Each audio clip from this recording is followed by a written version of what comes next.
こんにちは。武器屋の店主のフランです。チャッス。私は勇者のゆうちゃんだよ。さて、超絶面白いゲームでもやるかな。6年ぶりに起動してみたよ。いや、久しぶりに見たなこの画面。まだやってたの？時代は馬娘じゃないの？何を言ってるんですか？こんな超絶面白いゲームを差し置いて、馬娘などやる時間などない。6年ぶりに起動したのに？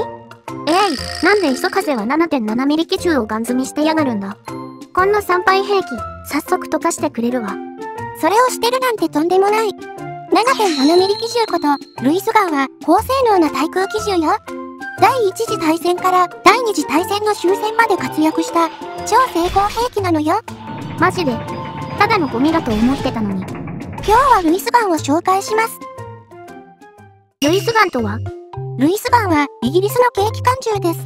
こういうやつですね。これはザクマシンガンではないですか？そうね。ルイスガンはザクマシンガンの元ネタになった銃かもしれません。もしくは日本で使っていた92式 7.7 ミリ機銃がザクマシンガンの元ネタなのかもしれません。これはかなりザクマシンガン臭がするぞ。日本でもザクマシンガンを使っていたのか？使っていました。冒頭で登場した 7.7 ミリ機銃のことです。旧日本軍では、イギリスから輸入したルイスガンを92式 7.7 ミリ機銃という名前で使っていたのです。確かに、カンコレの絵を見ても、ザクマシンガンそのものだな。ル式 7.7 ミリ機銃とも呼ばれ、歩兵が使うだけでなく、航空機や艦船にも搭載されていました。ルイスガンだからル式ってことか。後に改良されて、日本国内で生産されることになります。ちなみに、似たような名前の92式重機関銃というのもありますが、これは全くの別物です。なるほど、ややこしいな。ルイスガンは、上から弾薬を装填する丸い形のパンマガジンが特徴のライトマシンガンです。パンマガジン？ドラムマガジンとは違うのか？違います。その点についても詳しく解説していきます。ルイスガンは1911年に完成し、第一次大戦の連合国の主力マシンガンの一つとなりました。第二次大戦の終戦まで活躍した超スーパー成功兵器です。そんなにすごい銃だったのか。まずは、ルイスガンの開発の歴史や背景について解説していきます。1900年代初頭は、重火器の火力がインフレしている時代です。様々な武器が開発される中、マシンガンが無双する時代がやってきます。マシンガンが環境トップに躍り出るってわけか。そうね。マシンガンのせいで、ワールドウォー1の戦いは長引いてしまったと言われています。長期的な塹壕戦になったんだよね。各国ではマシンガンの開発が進んでいました。ブローニング、商社、ウィッカース、マシーネンゲベアなど、様々なマシンガンが開発されたのです。ふむふむ。そういう時代に生まれたのがルイスガンです。ルイスガンはアメリカ人のアイザック・ニュートン・ルイスという人が設計しました。ルイスはアメリカ陸軍の軍人ですね。このおっさんの発明がドミノに影響を与えてしまったのか。それはどうかわかりませんが、ルイスは砲兵部隊に所属し、武器開発を担当しました。それで、1911年にルイスガンを設計し、アメリカ軍に採用してもらおうとしますが、残念ながら、軍からは拒否されてしまいます。なんだって、ルイスは、何とか上層部への説得を試みたようですが、採用されませんでした。1913年には大佐の地位にありましたが、階級だけで採用してもらえるほど、軍は甘くなかったようです。パワハラを使っても無理か。もっと上からのパワハラがあったのかもしれません。性能は良かったんだよね。ルイスガンは成功兵器じゃなかったのか。ルイスガンは第二次大戦まで活躍した成功兵器です。アメリカ軍が興味を示さなかった理由は不明ですが、高性能だからといって何でもかんでも買うわけにもいかないでしょう。お金かけてまで新しい武器を購入する必要はなかったってことなのかな。しかし、軍で拒否されたことに憤慨したルイスは、1913年に軍を辞めて、ヨーロッパへ渡ります。そこで、イギリスの重火器メーカーの目に留まって、軍用装備として生産が開始されました。最初はベルギー軍が購入を決め、1915年にはイギリス軍が正式装備として採用します。これでルイスはめちゃくちゃ儲けました。大佐の地位を捨ててまでヨーロッパへ渡った甲斐があったんだね。そうね。でも、第一次大戦になると、結局はアメリカ軍もルイスガンを購入して使うことになります。アメリカのサベッジという重火器メーカーで生産されて使用されたのです。結局アメリカも使ってんのかい？ルイスガンは、アメリカ軍では正式装備にはなりませんでしたが、武器が足りないという事情がありました。アメリカ軍には、ブローニングが作った最新式の M1917 や BAR という機関銃がありました。しかし、これらが現地に届いたのは1918年の終戦間近です。ですので、アメリカ軍はルイスガンやフランス製の商社という機関銃をよく使っていたのです。なるほど。性能や仕様などについて見ていきましょう。こちらはルイスガンの 3D モデルです。ルイスガンはガスオペレーションによるフルオートマシンガンです。ガスオペレーションはブローニングが発明した仕組みですね。ブローニングが開発した芋掘り機関銃のことか。芋掘り機関銃と仕組みは同じようなものです。銃口の手前に穴が開いており、弾が発射されると火薬のガスがこの穴を通過します。そしてガスの圧力でピストンロッドを交代させ、連動してボルトも交代します。ボルトが交代したタイミングで開胸と装填をするってわけか。そうです。シンプルな仕組みですね。ルイスガンの場合、ピストンの前後運動に連動してマガジンも回転します。おう、なるほど。丸いマガジンが回転している。マガジンが回転することで新しい弾薬を送り、薬室に装填するのです。これがパンマガジンによる装填方法ですね。ドラムマガジンとは仕組みが違うのか？パンマガジンもドラムマガジンの一種になるのかもしれませんが、中身が全然違います。何が違うかというと、カートリッジの向きと回転の仕方が違います。左がドラムマガジンで、右がパンマガジンか。パンマガジンは、円の中心に向かって弾薬が装填されているね。口で説明するよりも見た方が早いです。これはドラムマガジンを使ったアメリカのトンプソン機関銃です。比較すれば一目瞭然ですね。こうなっているのか。これはわかりやすい映像だ。ドラムマガジンは中身が回転しますが、パンマガジンはマガジンごと回転します。どちらも見た目的に面白いね。パンマガジンもドラムマガジンも大体同じ時期に戦場に登場します。ただ、ドラムマガジンの方が歴史が古く、パンマガジンは1901年に特許が取得されていますね。ドイツのルガーに使用されたスネイルマガジンもドラムマガジンになります。丸型のマガジンが登場するのがワールドウォー1ということか。そういうことね。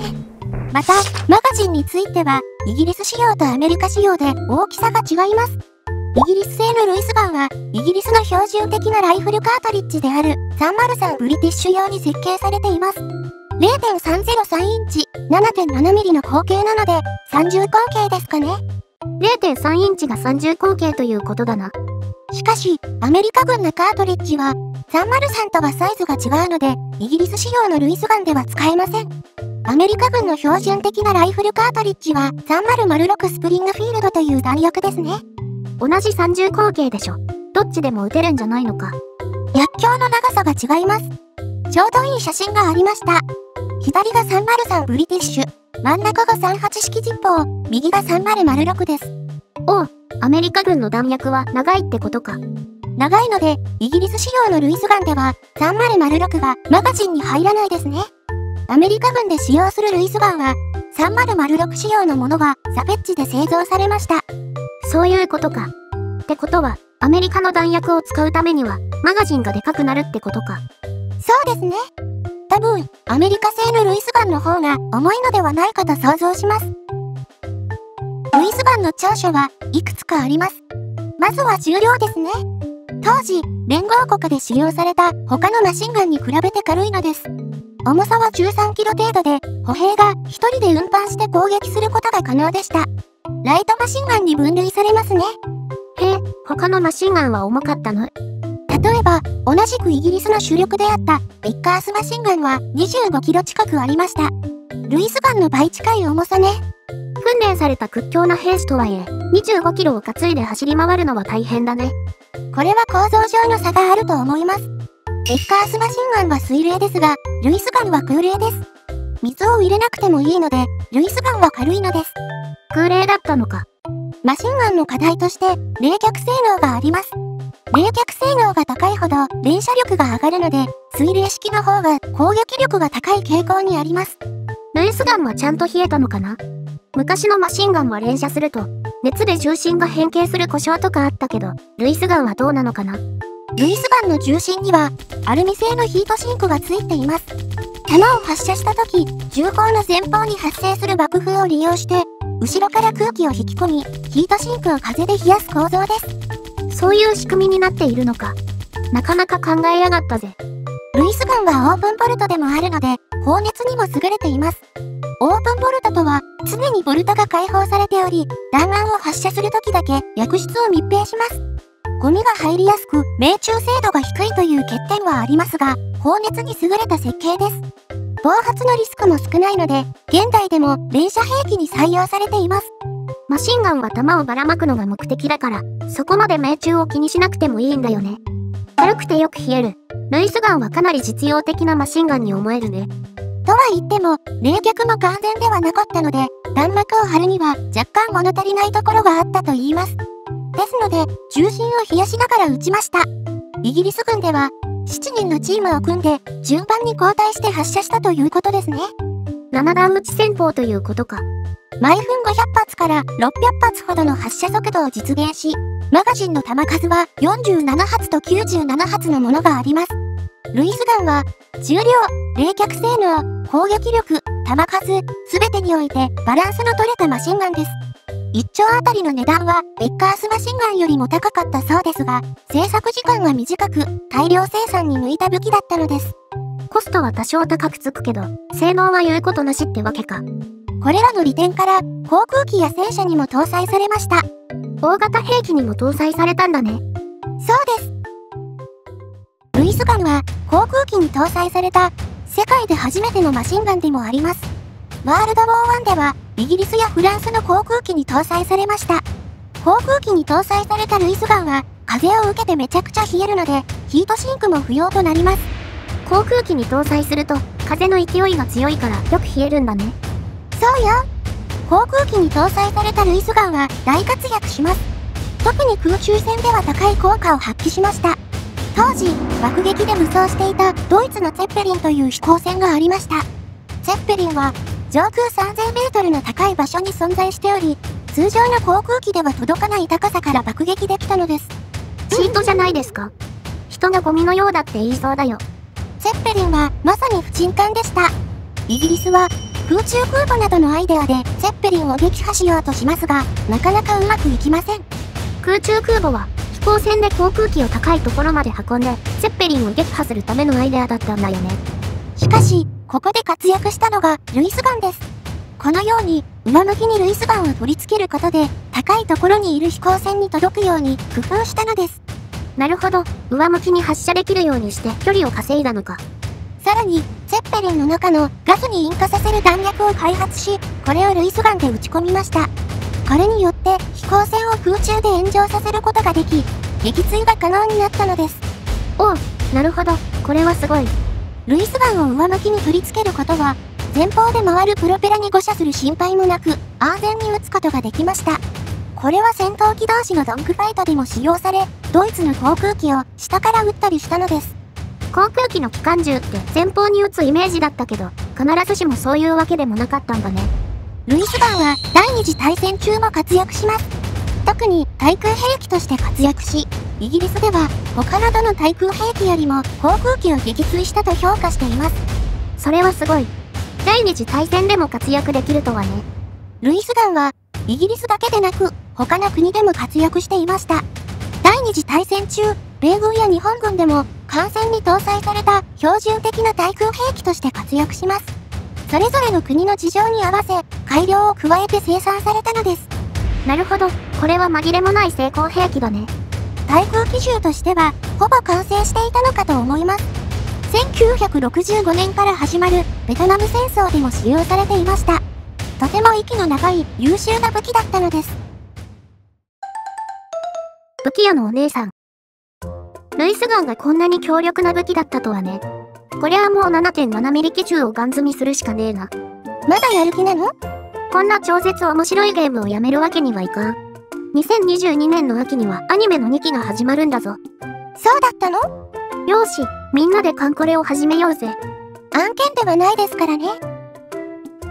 というわけで、ご視聴ありがとうございました。ありがとうございました。面白かったらチャンネル登録してくださいね。よろしく頼むよ。